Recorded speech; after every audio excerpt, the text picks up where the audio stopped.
Monsieur Naillet, excusez-moi. Non, je vous en prie. Merci, Président. Cet amendement vise à répondre à la problématique de l'explosion des coûts de l'énergie en Outre-mer.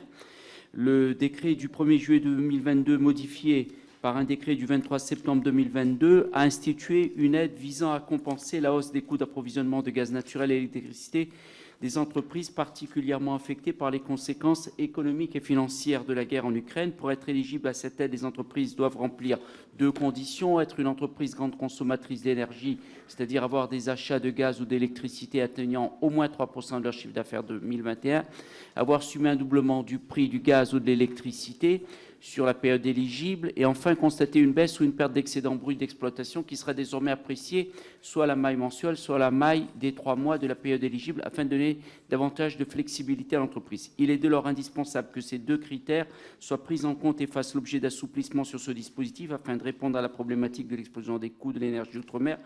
Je rappelle que cet amendement avait déjà été déposé l'an passé, avait été retenu dans le cadre de l'utilisation de l'article 49.3 de notre Constitution. Cependant, les crédits n'ont toujours pas été débloqués pour les territoires ultramarins. Par cet amendement, il s'agit donc de lancer une double alerte.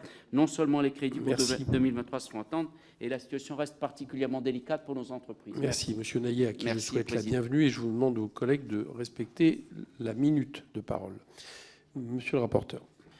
Oui, Marouroum et chers collègues, c'est un véritable sujet. Comme vous l'avez dit, cet amendement avait été retenu lors du 49.3 du PLF 2023. Nous avons consulté le cabinet du ministre qui a bien dit que les crédits n'ont pas été octroyés et qu'ils vont le faire pour cette année, mais par précaution, nous sommes d'accord avec votre amendement. Parce qu'on passe au vote, qui est pour?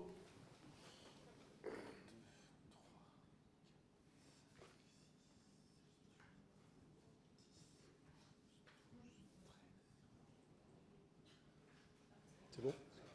Qui est contre?